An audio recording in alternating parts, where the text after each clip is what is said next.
Follow the money. That's what I always say. You always follow the money. Yeah. This is Follow the Money with Mitch Moss and Pauly Howard on VSiN. Here we go. Welcome in. It is Follow the Money on VSiN, the Sports Betting Network. Mitch Moss, Pauly Howard with you live in downtown Las Vegas from the Circa Resort and Casino. Action-packed 3-hour program lined up today, including Paul Charchian, his best bets with player props coming up for Championship Sunday in 30 minutes. Steve Wiss, soccer bets in an hour. JP Flame previewing the Commanders and the Eagles. I have a prediction about that, by the way.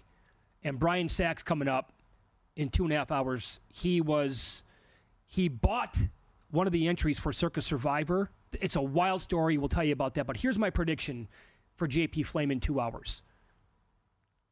He's from 106.7, The Fan in D.C., Pauly. My prediction is every time we do this with a local host, they take the local team.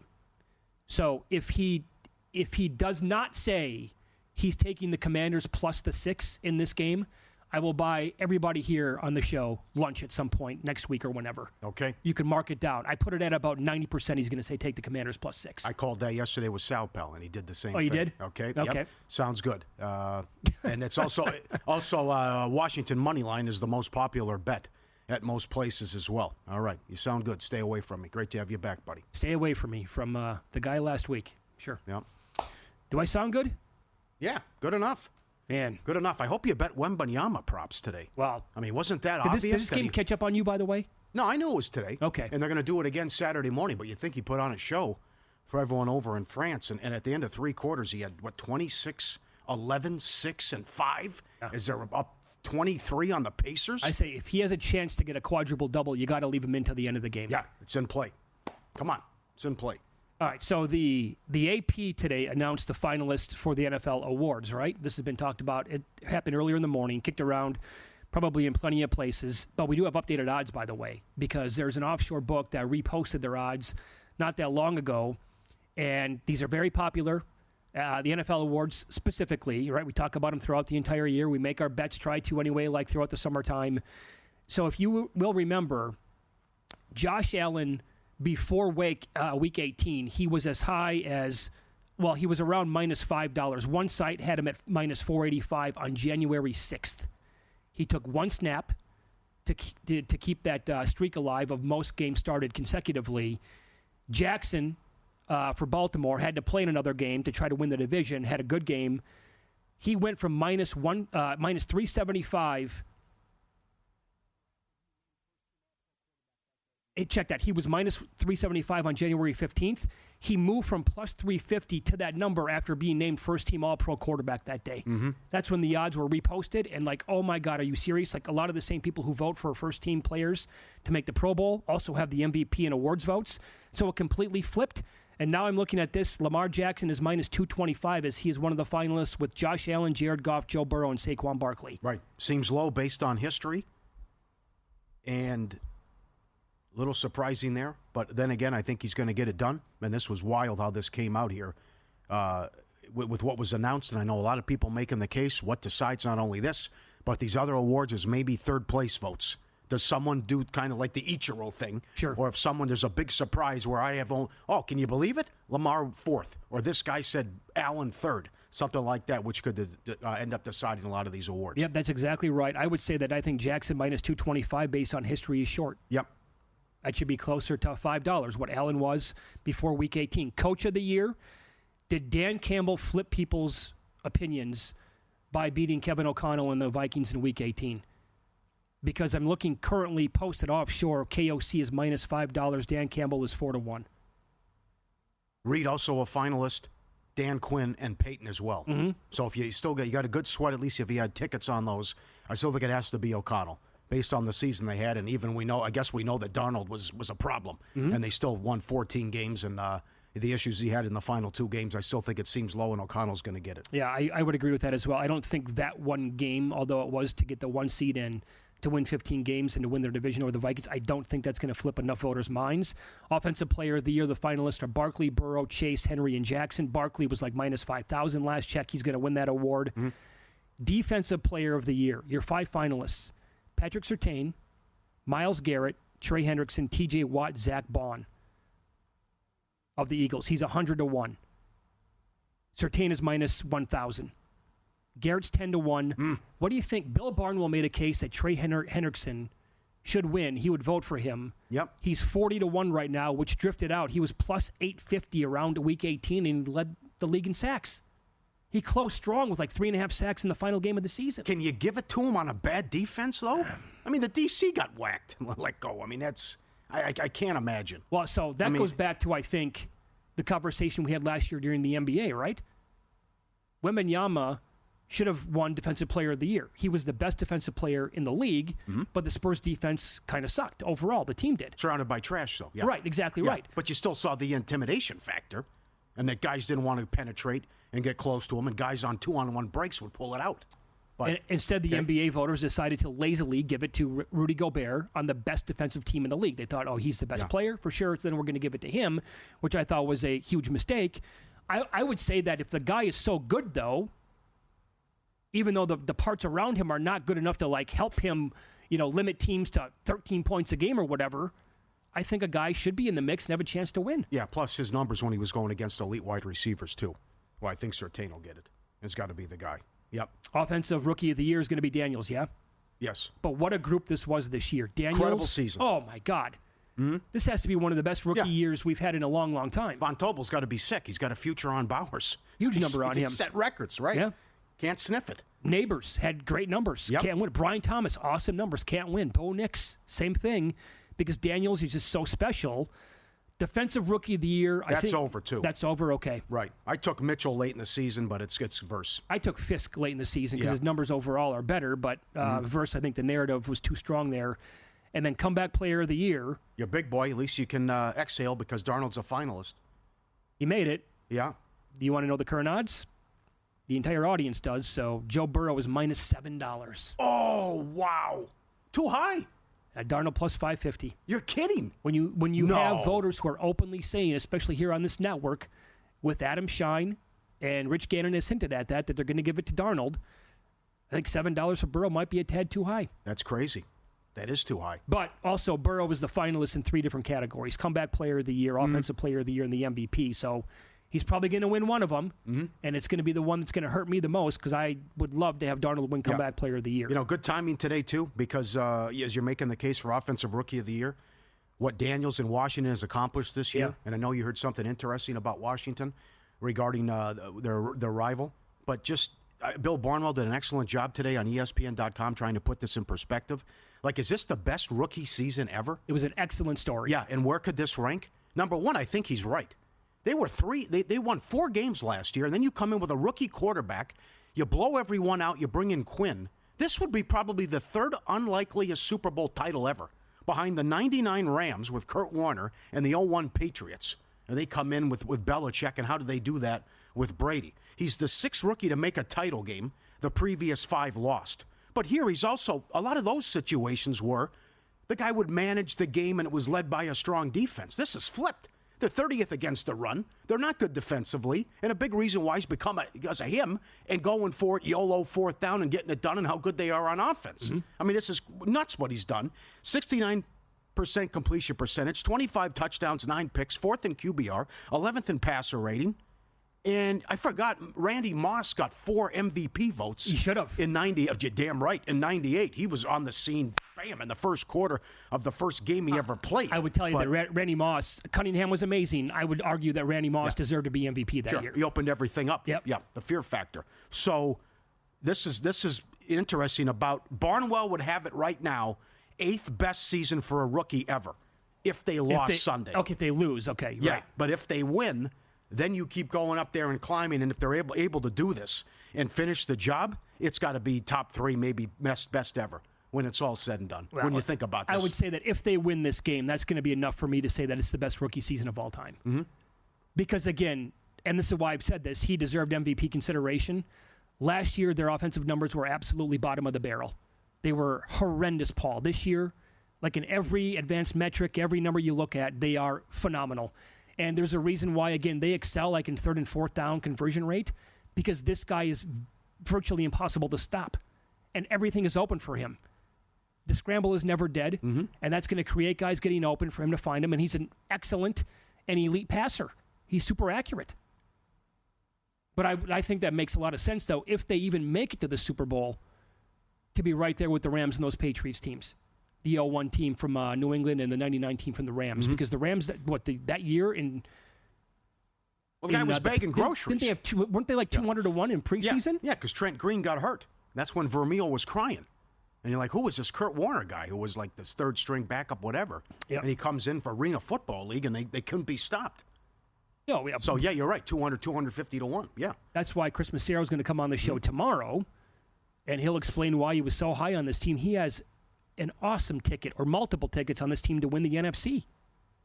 Loved him. Yeah. I think I probably still have text messages from him, the two of us going back and forth on the Commanders probably in July and August. Beautiful case. Well, the only guy making the case about, hey, watch out for this team. I could see them maybe kind of being like Houston, or they can win it as well. How about what you heard about Washington? Because they snapped the drought. Driving in today, a promo was playing for a numbers game, Gil Alexander. So Washington is his lifelong team. Grew up there, rooting for that team. This snapped a 33-year streak for the Commanders, not making the NFC title game. I did not know this. Gil pointed it out. The Cowboys now have the longest streak in the NFC. The longest drought. Do you know how embarrassing that is? And here comes Schottenheimer. What a debacle. Put your skills to the test. Pegasus Playoff Pick'em Challenge brought to by our friends at First Bet. Sign up for free to play. VSiN.com/Pegasus. Top picks get a First Bet voucher. And everyone who plays will get VSiN Super Bowl betting guide. VSiN.com/Pegasus to play. VSiN.com/Pegasus. I caved. I told myself there was no reason to bet a team to win the college football title next year, but I did it anyway.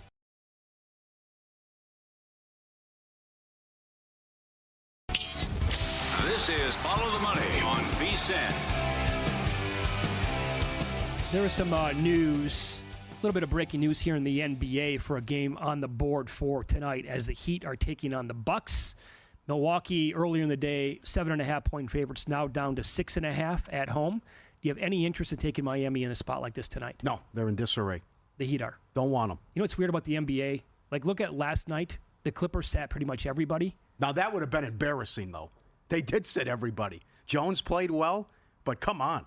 Celtics had to go to overtime. Yeah. Oh, that was a great game, though. And they're huge favorites again. Uh-huh. And the opposing team is sitting all their players for the most part. Mm-hmm. They're bumped up to like a 14-point favorite, could barely win the game. But here's the deal. The Bucks plane just left Milwaukee. New Orleans. Yes. Where they had record snow going back to Milwaukee. It was supposed to be a back-to-back. And they will arrive in Milwaukee a little after 5 o'clock local time tonight. The game is supposed to tip around 6:30 local time. Yeah, sounds like the old hockey traveling teams in Minnesota and Wisconsin, where you just show up before the game would start back when we were kids. Okay, let's go out there. Let's raise some hell. All right, win the game, have a hot dog, and let's go home. That's it. I don't want. That shows you how bad the Heat are right now. I mean, Butler's taking a wrecking ball to them in Heat culture. So they're not playing well. And I would have to take Milwaukee here, which still, we always talk about A game and that kind of thing too. Milwaukee is one team that punished Sacramento. And Sacramento, that was a great game last night, beating Golden State. I cannot believe what Doug Christie's doing. They're 10-2 with them. This is one of the losses in Milwaukee. They are awesome in clutch time now, and they are buying in defensively. Well, they came roaring back last night to win that game. Yeah, DeRozan was great, phenomenal job, but I still think Milwaukee can put it down here on Miami, who's just looking out there going through the motions. Tough spot tonight for the Kings now, back-to-back yes, it is. On the road against Denver. Yeah, and it's priced in, too. Yeah.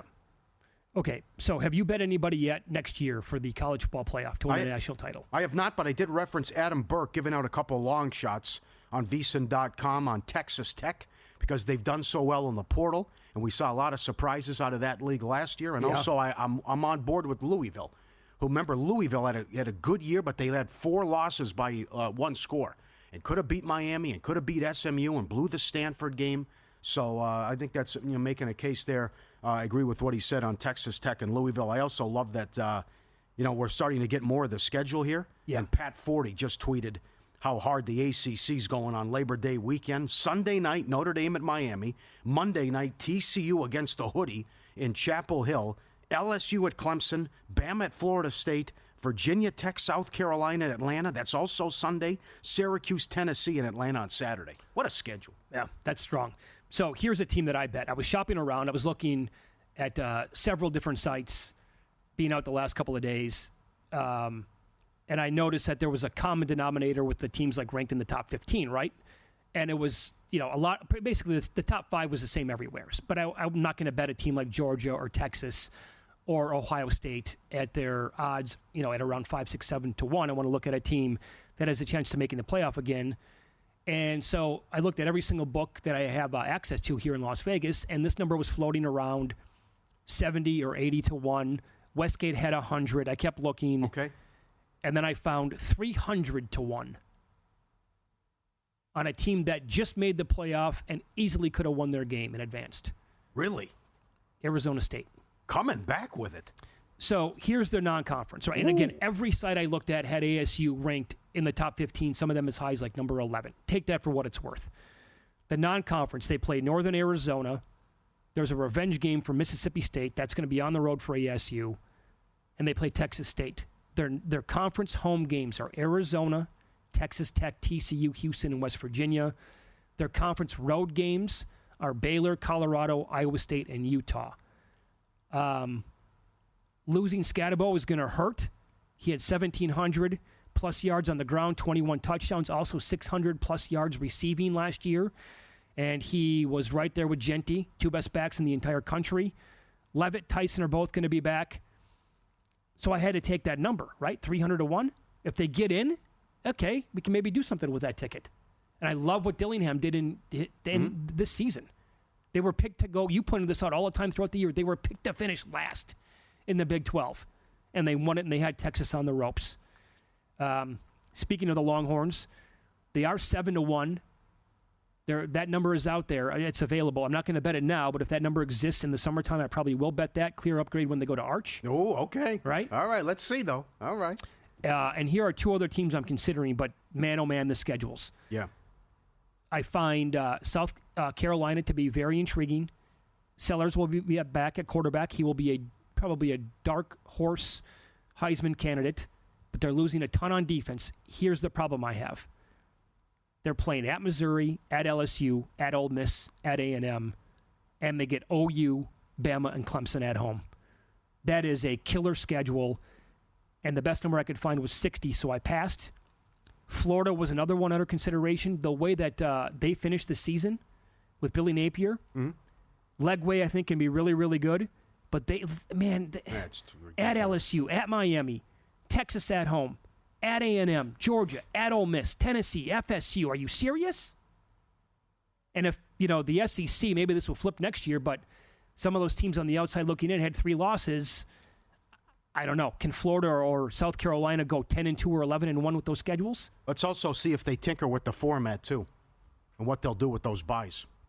Like in Boise, with a little guy, we have another Boise-Arizona State situation, or they make that go away. That's something else to think about, too, if you're going to do this. I mean, that's huge. You can get the bye. One less game you have to play. Sure. I also thought about this, and we had the conversation on the air after it happened, but we need some more criteria leading into these conference title games, assuming that they keep them across the board. And the SMU-Clemson game I can't get out of my head. Did you see what the ACC's thinking about? I mentioned that while you were out. Did you see that? I think I heard you. I was driving around, going to the doctor yesterday. I heard you talking about it. Yeah. Second place will play third place. What do you think about that idea? I love it. Mike Palm's right. Will other conferences copy it? Then we're really talking. At first blush, right. I like the creativity a lot. I don't like the second option. 1 plays 4, 2 plays 3. You're kind of knocking each other out. Yeah. I don't like that. I let your winners sit it out and declare them the champ, and then go to try to help out the team behind them. So it's a floatable schedule, basically. Yeah. Yeah. So think back to the SMU-Clemson game. Yeah. When Clemson, they had the huge lead, and the thought was if SMU gets blown out, they're not gonna, somehow, some way that team will not go to the playoff, although they were undefeated in conference play. And as the head coach said, if we just had every player with COVID and we didn't play this week, we'd get the audit, we'd be in the tournament no matter what. But a loss might affect us. That doesn't make any sense. But because SMU came roaring back to tie it up, and then Clemson beat them at the buzzer, the committee actually said, well, that fight that they showed, that comeback to get it close and to tie it up, that was enough to put them in. And I said the next day on the air, but if they got blown out, they weren't going to be in? So flip it for 1 second. And you can use Team A versus Team B in any conference. Think about that scenario. What if SMU had led the entire way by 17 points or more against Clemson? Then Clemson came roaring back to tie it up, and then they forced overtime, and then they won the game. Is the committee going to say, can't take SMU, they blew a huge lead?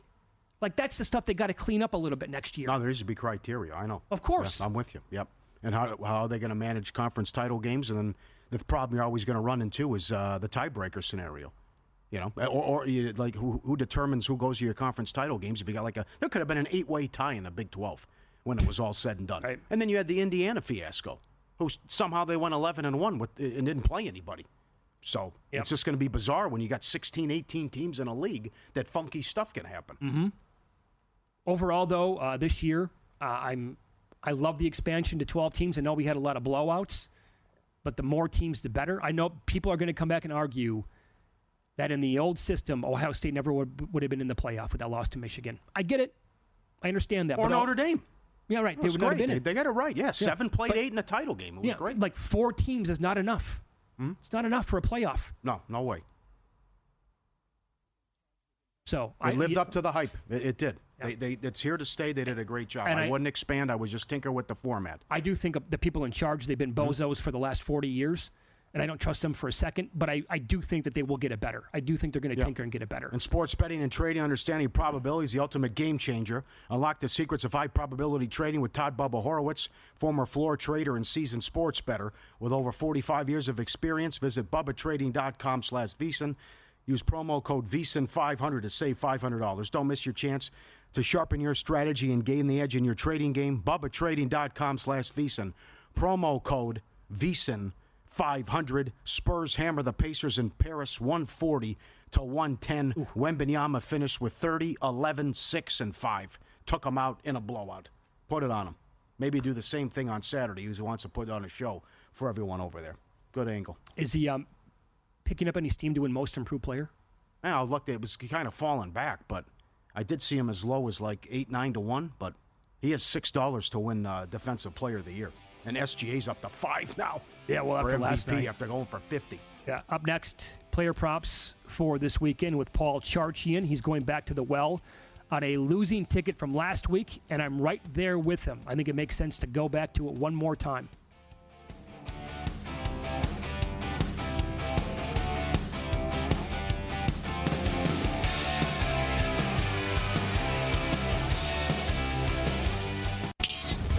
This is Follow the Money on VSiN. Time to hit some player props for Championship Sunday here. 2 more games to go before the big one, and Fantasy Football Hall of Famer Paul Charchian joins the program as he does every Thursday at this time, and he is on the Progressive guest line. Good afternoon, buddy. How are you? Great to talk to you. This is our second to last one of these. I feel I'm already missing you guys, and I'm talking to you right now. I know. That's no good. Terrible. We need to hit the fast forward button already, please. I know. Let's begin with the early game. How about this back-to-back stretch here now for Dallas Goedert in the passing game? One, the Rams defense against tight ends the entire year, or most of it anyway, no good. And now he's going against a Commanders team that should provide, I think, ample opportunities here for him to flourish? Yeah, I think so. And we'll note that Goddard's got an ankle injury. Yep. Did not practice Wednesday, did on Thursday today. So you'll need to make your own call about your risk factor on somebody who comes in with an ankle injury. On paper, Washington looks like a very good tight end defense. And initially, as I was doing the breakdown on this, I was really wary of Goddard. But then I started realizing this is a team that's played an insanely soft schedule against the position. And I think because they didn't play very many good tight ends, and the stats, I think the stats have really pushed this line down. It's Goddard over 38.5. I also like the anytime touchdown of plus 300. So let's look at the rare instances when Washington faced a decent tight end. Just a decent one. And I consider Dallas Goedert to be like a tier 2 tight end. Okay. He's not George Kittle. He's not Trey McBride. He's not Brock Bowers, right? Tier 2 guys. Washington only played 4 guys all year at Goddard's level or higher. Last week, Sam Laporta, 51 yards and a touchdown. Week 10, Pat Freiermuth, 17 yards and a touchdown. Week 6, Mark Andrews, 66 yards and a score. And then week 11, Dallas Goedert himself. And he didn't play in the second matchup. He was hurt for that. He played in the week 11 matchup, 61 yards for Dallas Goedert. I just think there's some fraud to the tight end stats that Washington's got. Goddard's such a big part of this offense. He's as reliable as anybody. A.J. Brown's not catching much of anything right now. Devonta Smith isn't doing a lot. Dallas Goedert's a huge part of this offense, and Washington hasn't faced many good tight ends. I still like him here over the 38.5. The anytime touchdowns plus 300. They don't throw to him in the end zone. He's going to have to catch it from outside of the end zone and go in, so a little bit of caution there, but still like Dallas Goedert here. It's too easy. Get him involved early. It's there all game. And get Hurts' confidence up as well. It's stealing. It's easy throw there. Feels that way, doesn't it? And this is what we said last week, and we hit Goddard 2 different ways last week. Went 500 on the full week's props, but we hit Goddard 2 different ways. We could hit it 2 ways here, too. All right, how about Barkley? Now, the rushing props, insanity. It's the highest ever. Boy, you won't even want to do with receiving. Okay, well, you tell me. I mean, which way are people going on the rushing prop? Have your other guess? What are people doing right now? What's the betting public doing with the highest line that's ever been set for a rushing prop? Well, the public bets everything over. Sure. So it's, yeah. I noticed this. I think it opened 125.5 immediately, and it shot up to 130.5. So that'll tell you. Jeez, God. Yeah, that's I know. Nuts. 130.5. Crazy. It really is. I'll only say that, and I kept away from it almost on principle. Well, I'll mention this. When he goes over that line, his average game is of 180 yards when he goes over the last 10 games, I believe. So he can obliterate that over, which is insane. To think about laddering up from there. Oh, God. I know, right? Hey, I'm getting. I have plus 125 for him to have a 200-yard day. Wow. I'm joking, but I mean that's absurd. Yeah, it's absurd. We're going to attack this receiving, which I think is a better angle, and we're actually going to go under here. Now, let me mention the under is minus 180. So there's a little bit of juice you need to take into effect here. Barkley rarely hits the over 2.5 receptions that we're looking at here. Since week 3, he's been under 2.5 receptions in 12 of 15 games, and that includes Washington. Week 11, he had 2 catches. And then in the week 16 game, Barkley had 0 catches against Washington. Although we'll put an asterisk on that because I think part of it was that Kenny Pickett was in that game, but still, Kenny Pickett managed to throw to and targeted A.J. Brown like 15 times in that game. Anyway, the headline here that I want you to walk away with is this. The Commanders' defense against running backs, awesome through the air. They rank number 1 in receptions allowed to runners, just 48 receptions to runners all year. And to give you a sense of how good 48 receptions to runners is on a full season, Atlanta allowed double that, 96. They also rank number 1 in receiving yards to running backs, but I'm not going to hit, and his number, and this is only, I think, 12.5 receiving yards, but I worry that he could go over that just like on one catch because he's so good, like break a tackle, and now you're over 12.5. But I do like the under 2.5 receptions, even at minus 180. All right, AFC title game.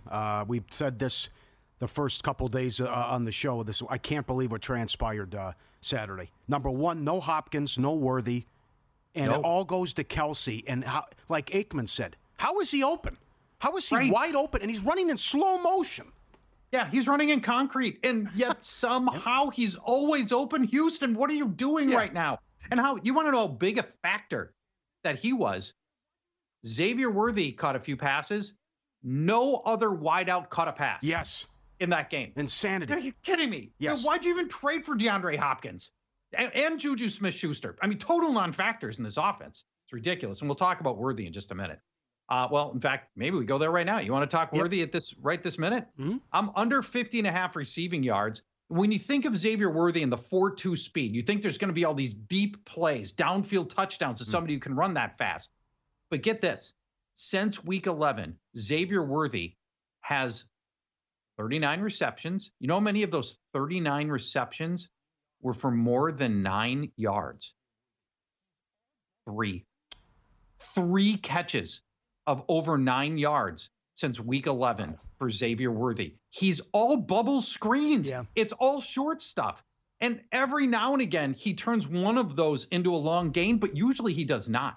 His average distance of throw in weeks average distance of target for Xavier Worthy in weeks 1 through 11 was 14 yards.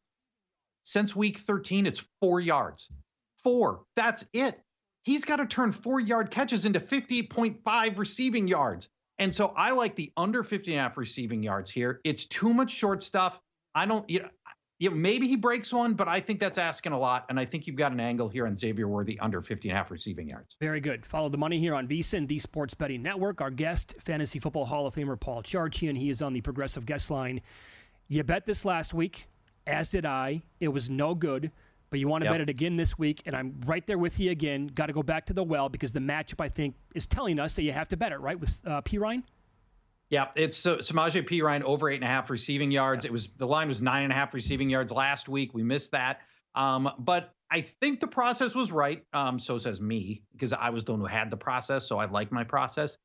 Even better opportunity this week. Get this. For Samaje Pirine against the Bills. The Bills allow the most running back receptions, the most running back receiving yards, and by the way, the second most running back receiving touchdowns, if you want to get really creative on Pirine. You may remember, last week we talked about how Pirine is the designated passing down receiver for the Chiefs, particularly in long down and distance situations. Kareem Hunt and Isaiah Pacheco all year have combined for 10 snaps in long down and distance. That's it, the whole season. Samaje Pirine, 171 snaps in long down and distance. All it takes, even if Pirine is the second or third look on any given play, just if the play breaks down and there's Pirine, bang, you just hit your over on 8.5 yards. His average reception, by the way, 11.5 yards. So we just need the one reception from Pirine. If you're feeling really frisky, and I know you are, Mitch, consider his anytime touchdown plus 950, but that's not an official recommendation on this show. All right. Then who goes off for Buffalo? Khalil Shakir. His line is absurdly short at 4.5 receptions. We're going to take the over on that. If you take out Khalil Shakir's meetings against the Jets, because they've got the best slot corner in the league, Michael Carter. So I'm taking the Jets out for a minute. Khalil Shakir has hit the over on 4.5 receptions in 11 of the last 14 games since week 1. He has been targeted in the previous matchup with Kansas City, targeted 12 times, 12 against this same team. And here's the best part. He runs from the slot most of the time, about 80% slot rate. He's going to face off against cornerback Chamari Connor. Get this. He allows an 85% catch rate in his coverage. And if you're not clear on how bad 85% catch rate is, it's the worst completion percentage in the NFL for any cornerback. That's the matchup that we're looking at with Khalil Shakir against Chamari Connor. By himself, he has allowed 4 or more receptions in 5 of the past 7 games. And he's just one cornerback, and Khalil Shakir beyond other guys too. So I love this matchup, and I love the over for Khalil Shakir, 4.5 receptions. I smell ladder bets coming for Shakir this week. Very quickly would too. Here. Who do you like in the game, by the way? Bills-Eagles. Bills-Eagles. Ooh. Okay, I would take that. Yeah, that'd be great. Yeah. I said on Monday I'm walking the dog if we get Chiefs-Eagles. Ooh, really? Yeah, I love it. For 3.5 hours. Thanks, buddy. Thanks, my friend. Enjoy the Talk games. to you next week. Yeah, Bye. there you go. Paul Charchian on the Progressive Guest Line. Up next, Paul's going to recap last night's betting action and win some, lose some. Big card tonight in the NHL. He'll hit the streakiest teams playing tonight on ice as well.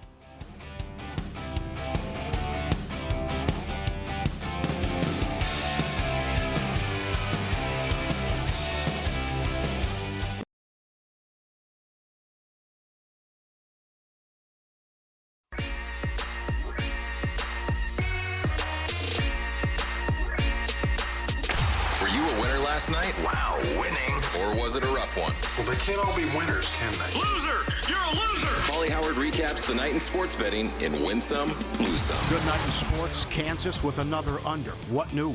16-2 on the season. VMI plus 370 on the money line. USC plus 240. NBA Kings Warriors over. 227 up to 232.5. 123, 117 sack. Jazz Thunder over. 220 up to 233.5. 123, 114. Hawks Pistons under. 236.5 down to 232.5. 114 to 104. Apologies there. Hawks were never in that one. Pistons a great story. Memphis over. 236.5 to 242.5. 132 to 120. And the Rockets Garland, 90% from the line, missed 2. Rockets +3 down to pick. Beat Cleveland 109-108. Subscribe, be part of the team, vsin.com. Our radio and podcast friends, you always want to see these tweets and videos. At Pauly Does Vegas on Instagram. Send them in, we'll put you on. Mitch, it's a sign. It's calling my name. All last week I talked about bullies and had bullies for videos, right? So I had to take the car in, right? And I'm waiting for the car and they're, putting on a new tire. And I look at this guy coming down. This guy greets me, got that little jacket on. It's a bully. Cutest face, right? Walks right up to me, comes around, gives me a little hug, and then holds on for dear life, like he's Greg the Hammer Valentine on my leg. And he starts going to town on it. Like Jeff Van Gundy? Oh, he is humping my leg hard. This guy's making just right out of the gate. Yeah. Well, I was talking to him there, rubbing his head, whatever, coming over. And then he comes back over, and he just, for like 5 minutes straight, I couldn't move. He's got me on like a vice grip. He's wrapped around my leg. And he's just going hard on me. What was this, the Revenant? Yeah, like the bear. Sure, Jeez. Unbelievable. But look at the face on this guy, right? Incredible. And I said, where'd you get? He goes, got it from California. He brings it to the shop every day. Well, if you're ever going to have a sign about getting a dog, I know. At first meeting, he humps your leg for 5 minutes. Yeah. You got to go get one. I know. That was, incredible. He just comes out from the back. He's got the shirt on, little sweater. Hey, how you doing, buddy? What does Cousin Eddie say in Christmas Vacation? Once he grabs your leg, just let him go? That's what he was doing. I'm like, I couldn't walk. How about this?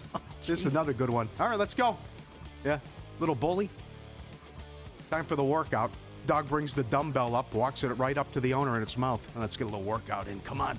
Yeah, it's calling your name. Yeah, it's a new year. Let's get in shape. He's wagging the tail in the back. Come on, shut the TV off. Let's get a little lift in. Come on. What's wrong with you? Smart guy. Incredible. Lose some Celtics from 6 up to 12. I thought they were going to cover. Oh, goes to overtime, and they were up 7 right away. They win by 5. A game Clippers team that sat everybody. T-Wolves from 1 up to 4. And the under, 218.5 down to 212.5. They won 115 to 114. It's going to be, I'm going to say it's a top 10 video all time in 7 years doing this. This is pretty good. It's a lose some. The cat's a rat. See, the dog, there's food on the table, right? The dog's looking at the table. He knows where the camera is. Yeah, I see you, right? I'm hungry. Look at this. He jumps up and moves the camera so he can go on the table and not be seen and eat, right? But then here comes that cat. The cat jumps down from the far right. And he jumps up on the computer table, and he moves the camera back to its original position, and we got our suspect. It's like they're almost trained to do it. It's so good. I know. And then the dog's sitting there, up there with his face in the food, and they got him red-handed. That cat is the true definition of like a teacher's pet. Yep. Right? How does the dog know to move the camera so he can eat? Come on. The cat moves there's got to be something here. Oh, my God. They had to train these animals to do this. They had to. Oh, it's That's incredible. too good. Yeah. It looked like, who's that in the right? Oh, here comes the cat. And he's moving the camera back to its original position. Colleen Andre. Put it up. Pauly Does Vegas on Instagram. Incredible video. Top notch. Some bad beats as always. Xavier plus 7.5. Covering the whole way. Lost by 8 in overtime against St. John's. Up by 16 in the second half? A big second, double digits? Yeah. Old Miss money line or Old Miss lane 3. Up 8 with 3 minutes. 2 points the rest of the way. Lost the game. And Air Force 8-1 on the money line. Overtime against San Diego State. Aztecs score at the buzzer to win. Oh, brutal. Those are vicious.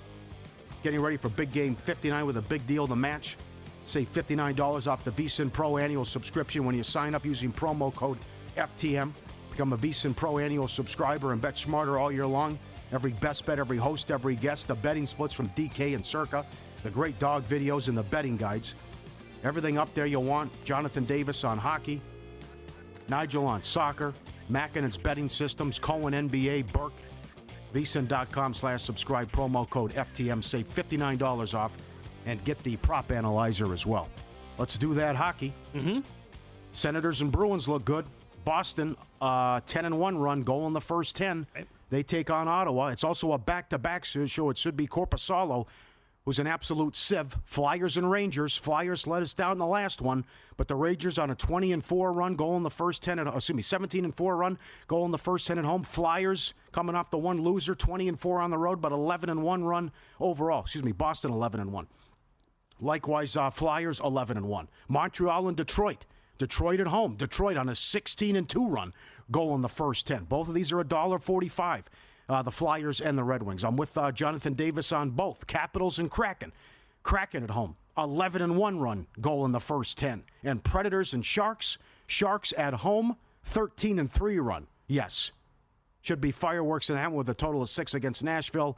That's your late game tonight on ice. Chicago 15-2, Buffalo 15-3, Pittsburgh 13-2, San Jose 13-3 all at home, Edmonton 18-3 on the road, Toronto 10-2 on the road. Overall, Detroit 16-2, Toronto 17-4 run. Are they off tonight? They are.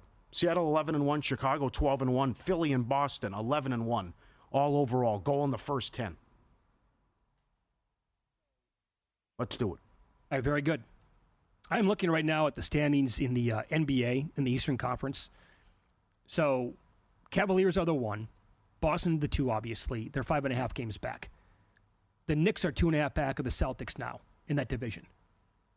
Remember the odds in that division now? How it was absolutely crazy in like the last 3 weeks how that went. The Bucks are the 4 seed.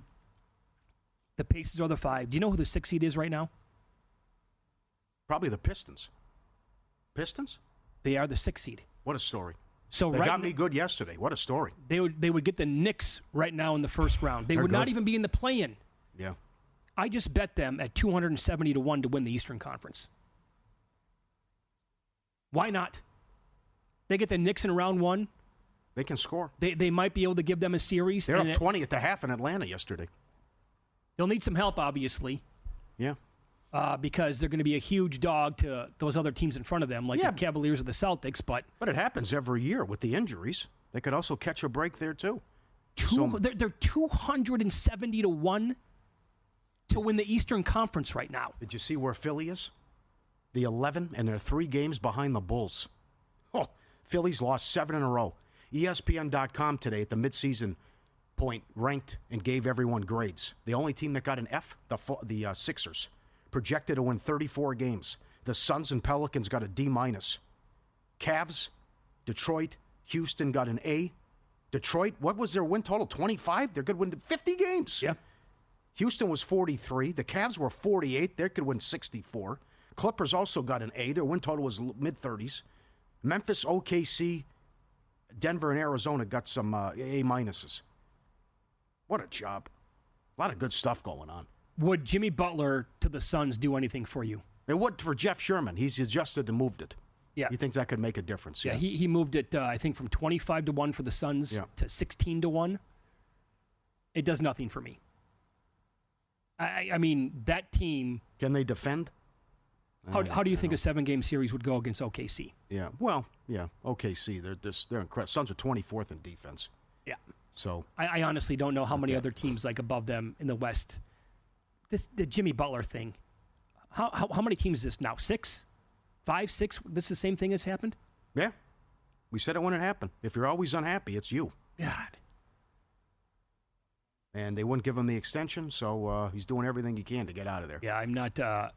by the way, the book I just betted at moved the Pistons down to 95-1. You can still find 200-1 to win the East if you want. I think 200-1 is a really good number. Westgate and I think Circa have the Pistons at 100-1. I'm talking just to win the East again. Forget the NBA Finals. Just to win the East. Mm. That's juicy. Cunningham is... I don't know if he could ever win it like next year, but he will be like in the MVP mix at some point in his career. Because every single night that dude delivers. His stat line is outrageous, man. And he's, I don't want to say that he's been like carrying the team because I don't watch every single Pistons game. I do look at a lot of the numbers. But the season that he is putting together, and by the way, this has been without Ivy, too. Yep. Who is playing good basketball. So, they're fun. Up next, we will get best bets in soccer from Steve Wiss. Huge match between City and Chelsea on deck. Find out how he's betting it coming up on Follow the Money. It's VSiN, the Sports Betting Network.